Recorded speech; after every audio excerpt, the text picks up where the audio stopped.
Hey guys, I know there are a ton of creatives like me who are listening right now, and maybe it's because you're creative in your work or you're creative in your hobby on the side. Regardless, we have to keep those creative juices flowing, and it's so refreshing to be able to take a mental break to allow that process to happen. So, if you can relate to this, I have two words for you: diamond painting. I am so excited to tell you about the sponsor of this episode of Detailed Therapy today. Our friends at Diamond Art Club are going to help you with your creativity. If you haven't heard of diamond painting, it's basically like this really relaxing craft that combines the familiarity of paint by number with the glam of thousands and thousands of colored rhinestones. So the result is a sparkling mosaic artwork. Not only is it super satisfying to see your shimmering design come together, but you don't have to be Picasso to make something absolutely gorgeous. No, really, no experience needed. You just pick up the rhinestones with their applicator pen and apply them to the color-coded adhesive canvas. I just got a diamond art design of a Harry Potter theme, and it was so fun to be able to sit down with my mom while she's visiting so we could just spend some time together and do a little arts and crafts while we caught up. So I want you to check this out. I think you're going to get so much satisfaction out of having this on your dining room table for you to just take a break from the grind and do something beautiful. Right now, you can save $10 off your first purchase with Diamond Art Club for being a friend of mine. So go to diamondartclub.com and use the promo code GOODLIFE. That's GOODLIFE. That's at diamondartclub.com, promo code GOODLIFE for $10 off your first purchase. Check it out. She's an award-winning YouTuber and best-selling author obsessed with helping you go after the life you want. I like it. Join her as she seeks out the stories and strategies Give me every little detail. of extraordinary people who found success. I'm going to get emotional. Oh my God. Welcome to Detail Therapy with Amy Landino.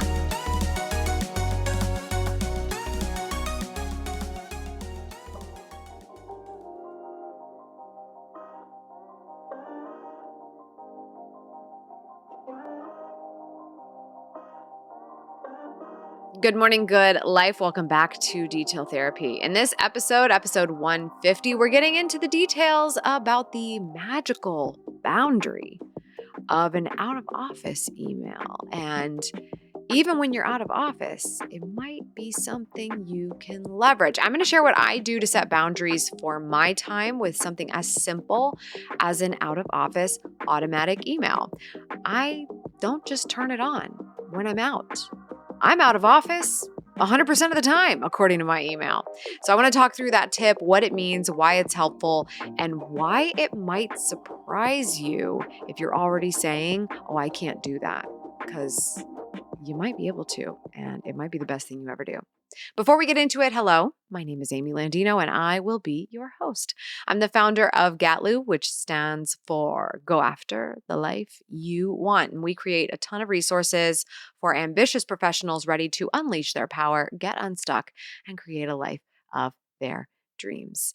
Not only do we have videos, books, all kinds of other resources over on gatlu.com, but if you visit, you'll find the show notes for this podcast. And if you love podcasts, you might jump into Shine Squad, which is our premium community, and you will get a daily motivational podcast every day when you do join.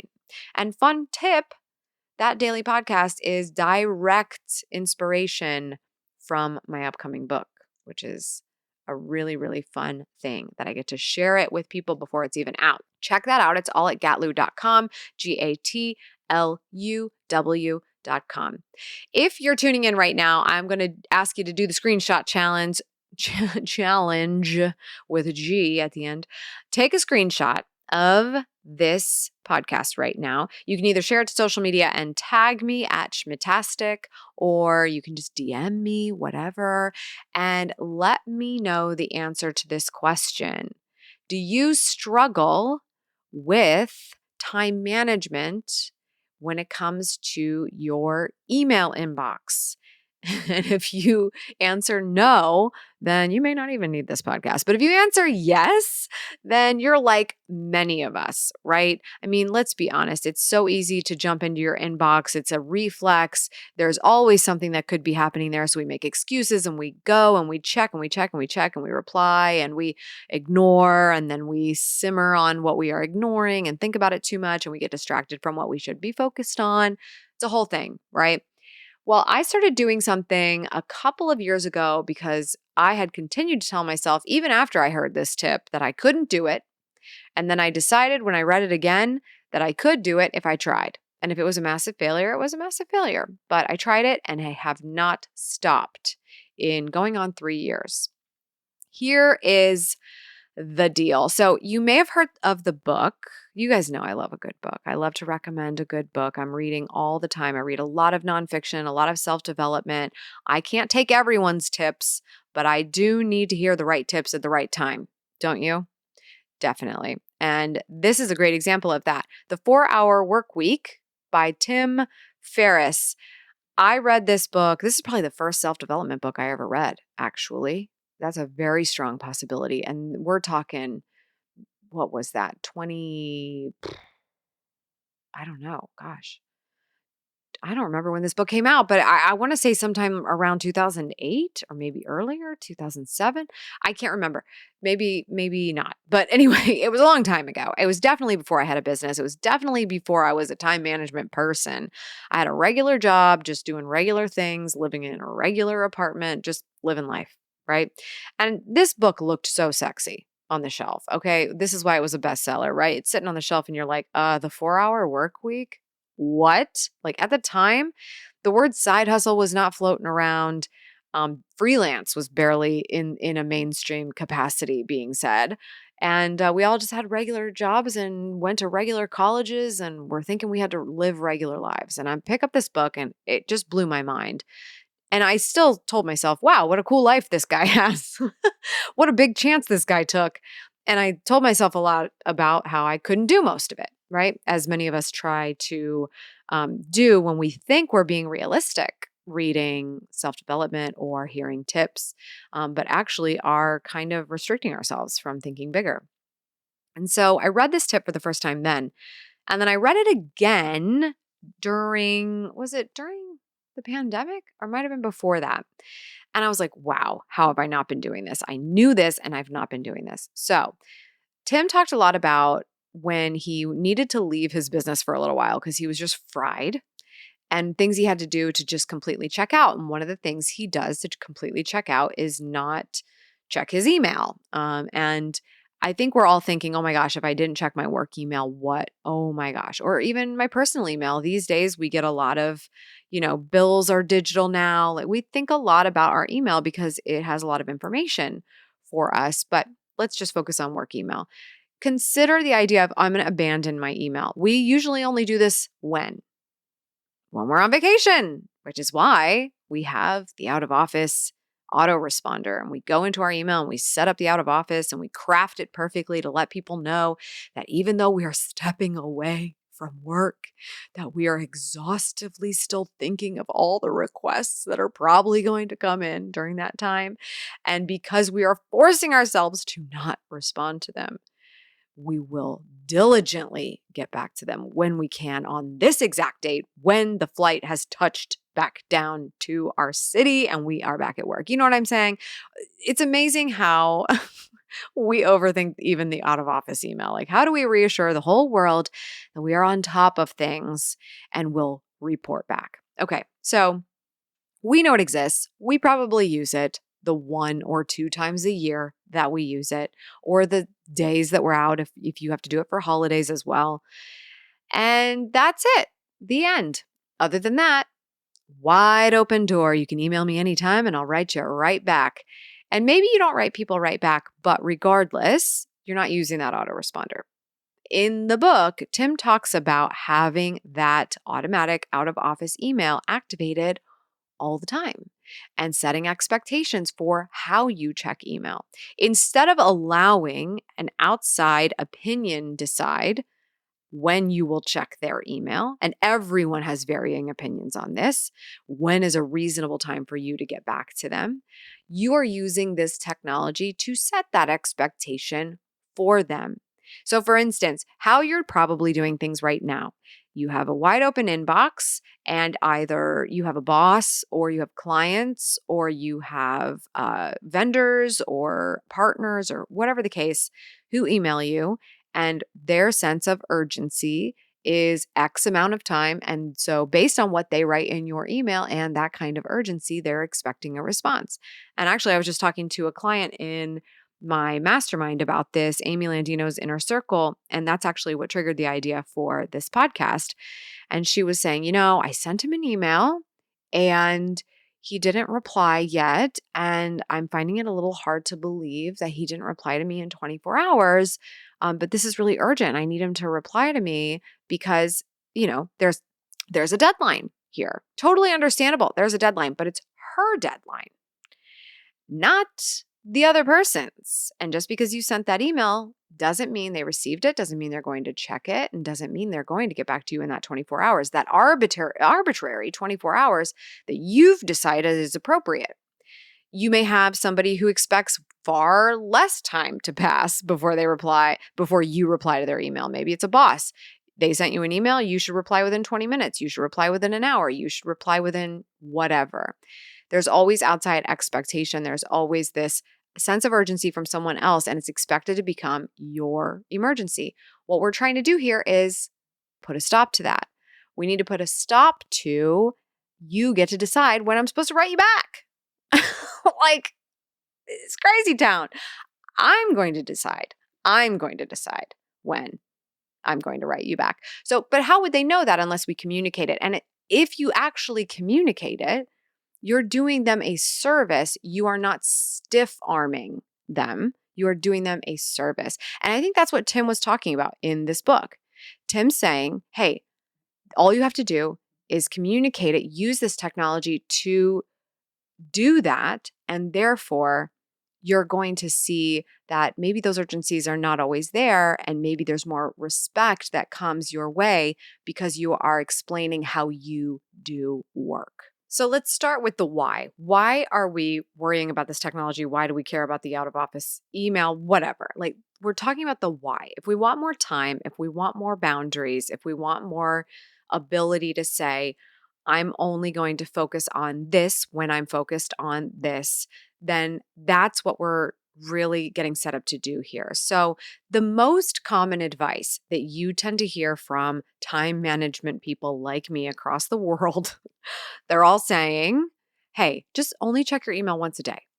Only check your email twice a day. Only check your email once a week. You name it. It's been said, right?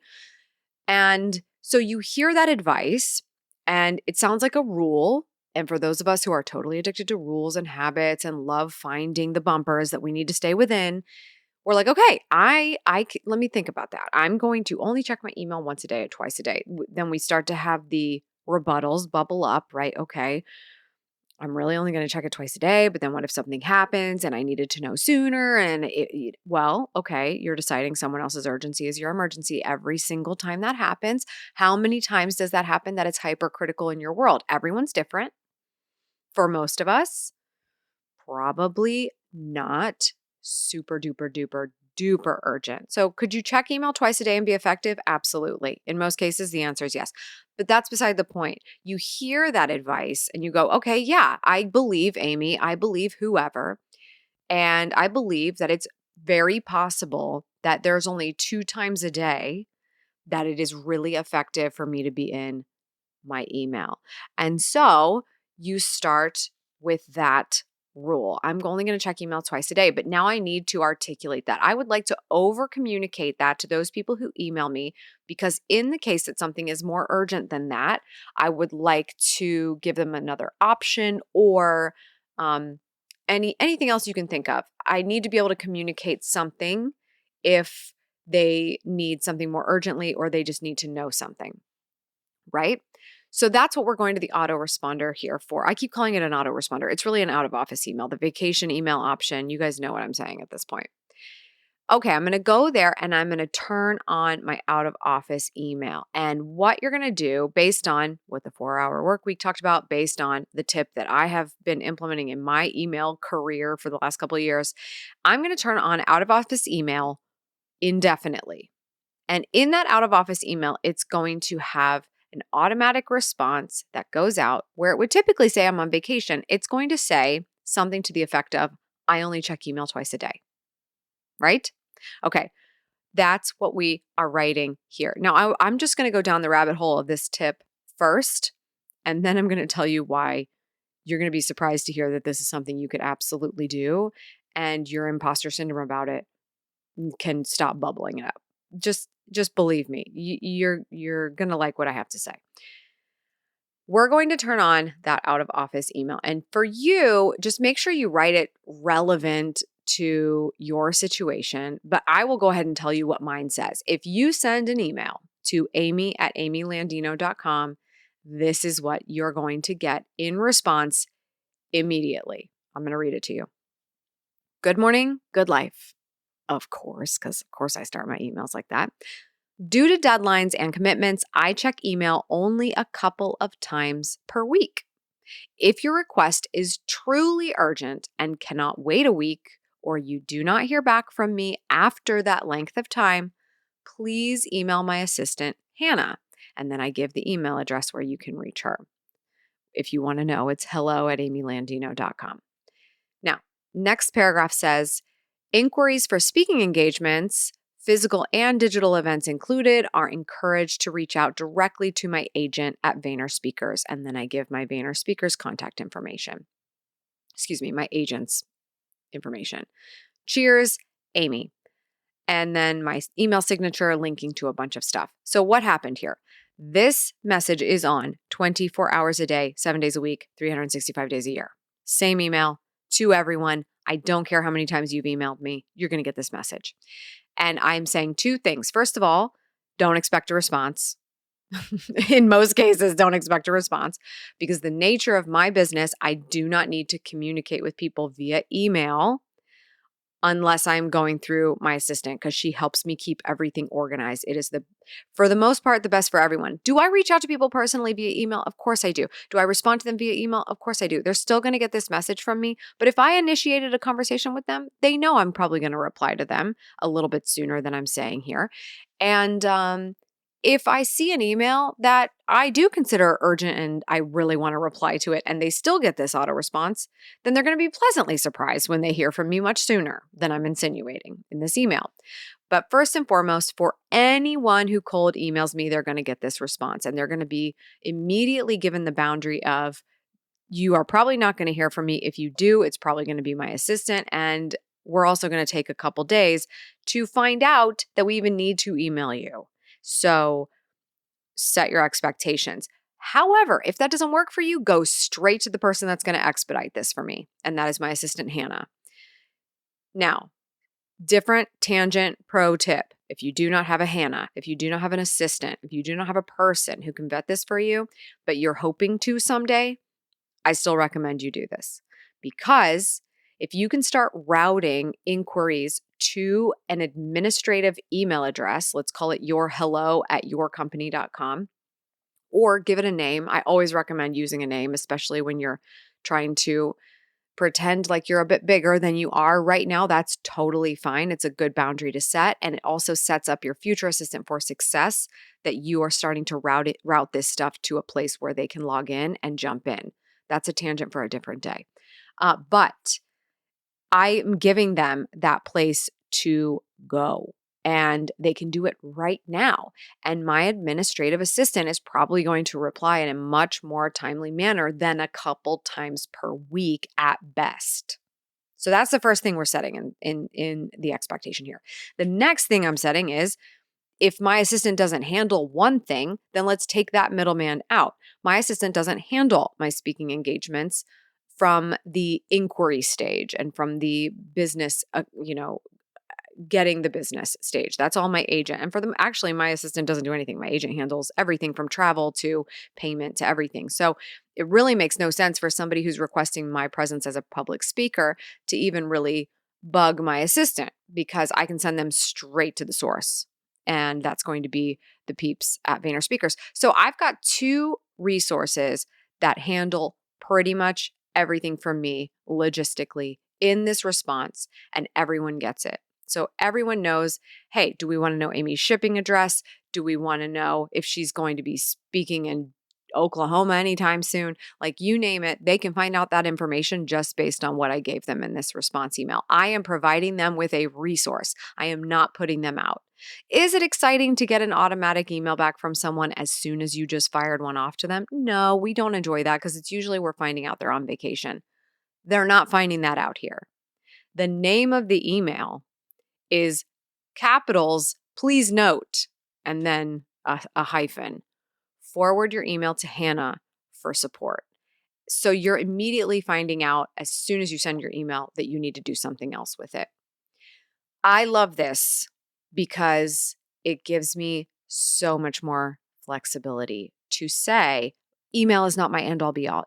Email does not need to consume my time on a daily basis if I don't want. Now, a lot of people are going to say, I can't do this. I can't do this. I have to keep my doors wide open when I'm working because that's the expectation that's been set of me. Okay, great. Why? Now, if you work for someone, if you are reporting to someone and your job is literally to report to someone, then maybe that makes no sense that they get an out of office email from you when you are absolutely in the office articulating a boundary. Everyone's going to be different here. However, for many of you listening who own your own business or have a certain amount of flexibility within the work that you do, is the expectation that you're going to reply right away because that was set by accident? Really ask yourself that. Oh, well, if I do this and my clients get this, they're going to be all freaked out because they know that I usually reply the same day. And if they find out now I only check email a couple times a week, okay, great. It doesn't have to be a couple times a week. It can be a couple times a day. Why do you have to have your email open every second? How are you proving that you do great work for your clients if you're constantly being asked to be in a meeting with them, which is what I consider email? Like, you're constantly being asked for attention. How can you get good work done? This is a really great step to start working into building those boundaries. Now, here is what I want you to know. There is a difference between setting up this out of office email and setting expectations with this email and what you actually do. For some of us, we need a time management guru to say, only check your email twice a day. You may need that in your life right now. You may need that advice in your life right now because you cannot stay focused. And if you need that advice in your life right now, then take that advice if it's good advice for you. But it's funny, this popped up, like I said, with a client. The reason why it was an aha moment that I should do this podcast is this. Just because I wrote in this email that I only check email a couple times per week doesn't make it true, okay? I am not having problems with focus. I don't sit in my email and wait and get distracted very often because it is not a priority to me. I have worked my focus muscle. I know when I got to get the podcast done and I'm not checking email right now, and that's not a problem for me. I can go and do the task and stay focused until it's done. So if you don't need the advice to stay focused and get out of your email, then don't take it.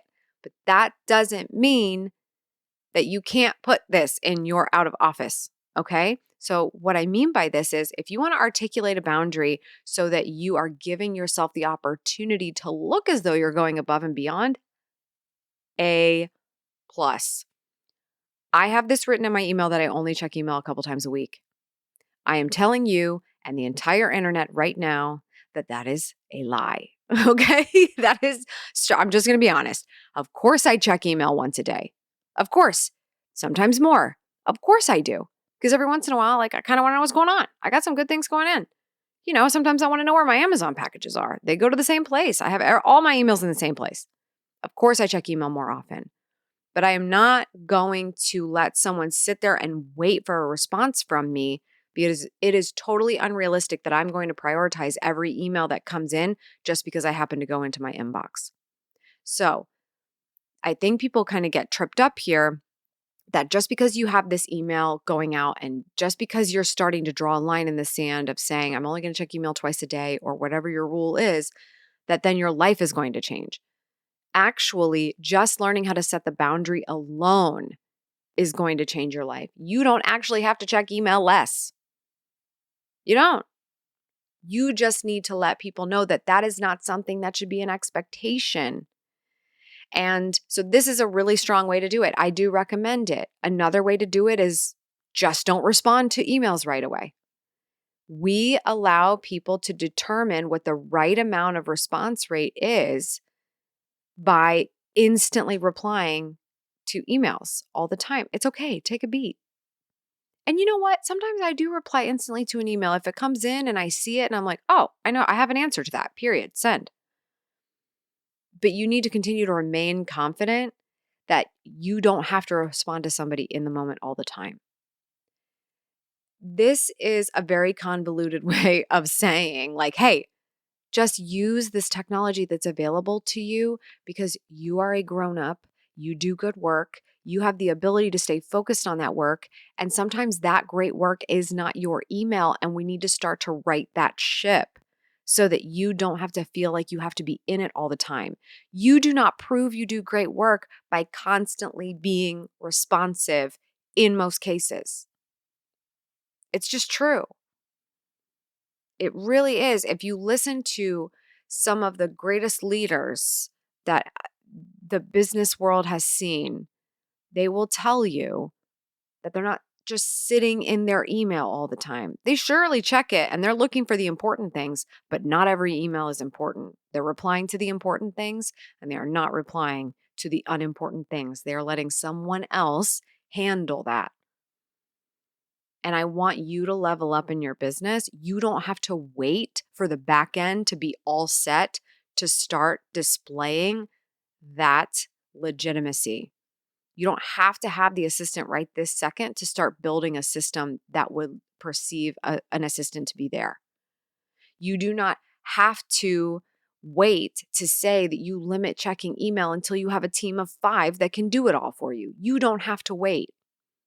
It is you that gets to decide you have that confidence right now, not that you have to have all this other groundwork laid before you can really stand by it. So I want you to ask yourself, if you do nothing else from this episode, do you feel you need to respond to texts? You need to respond to emails? You need to respond to, no, I'm not going to say even customer service things, because you should have a certain level of customer service expectation. I believe in that. But just arbitrary communication that is running rampant in our technological world right now. Do you feel like you have to be super responsive? Every single time a friend or family member texts me back and says, I'm so sorry, I was doing this thing and then this thing and then this thing, which is why I didn't text you back right away. I always tell them, because most of the time it's a very short period of time. Like we're talking a couple of hours. Like, okay, you didn't text me back after a couple of hours and you think I'm upset? That breaks my heart. I just hate that's the reflex for everybody. But I forget to text people back for days. So I guess the expectation is different. But I always say back to those people, please don't apologize. Please do not apologize for not texting me back right away, because that's an unreasonable expectation. If I have an emergency, I need to take emergency type actions, okay? If I need my husband to reply to me right away, I'm going to call him many times, okay? I'm not going to text him needing to know something instantly. But he's very good about that. Let's be honest. He's very good about that. And maybe this is just because I'm very bad at it that I have different expectations of people. I want you to think about this. How are you contributing to your stress level as it pertains to the expectation of how you respond to people? And if you can take a little thing like an out of office email and make it into this dream customer service response that you can offer anyone that reaches out to you so you can over communicate your ability to show up for them, awesome. That's the other thing to think about. Maybe this isn't a boundary for you. Maybe it's a way to go above and beyond. I'm sending you an out of office email because I have received your email and I'm doing something else right now, but I'm going to get back to you before the end of the day. That could be the route that you take. Be confident in what you want it to be and use tools that are available to you so that you're not sitting here thinking about an email that might be sitting there without a response. It's taking up the same amount of brain space as all the other stuff you have to do right now. And I imagine there's something really, really important, if not more than one thing, that you need to focus on, that you need to save that brain space for. So I hope that was interesting to you. I love my out of office email. And I can tell you right now that my email is no longer scary to log into. I'm not sure I can say the same thing for my assistant. I think she's getting everything.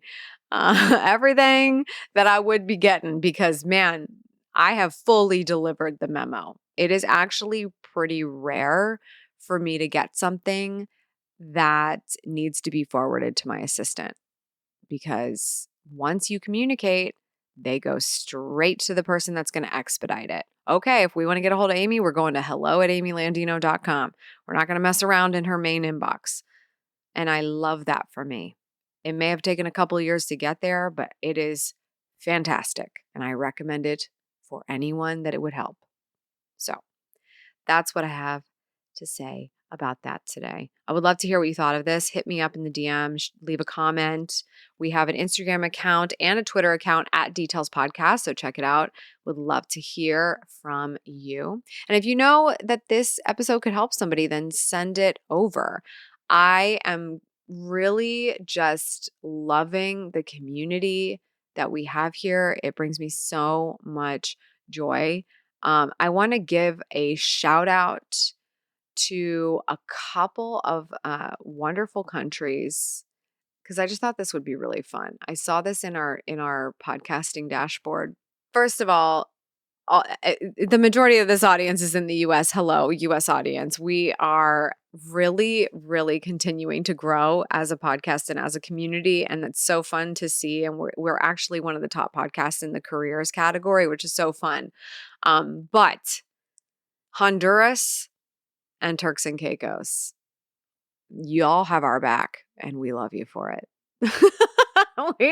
we are top podcasts in those countries. And I was like, shout out to them. I want to give a shout out to Honduras and Turks and Caicos. We love you here at Detail Therapy. But anyway, if you know someone who can help us grow as a show, help us grow as a community, and also is looking to go after the life that they want, we would love to support them. Share this podcast with them so that they can come and hang out with the crew. That's all for today. Thank you so much for tuning in. I appreciate it as always. Remember, subscribe for good vibes, kiss the ones you love, and go after the life you want. I'll see you back here on the next one. Cheers.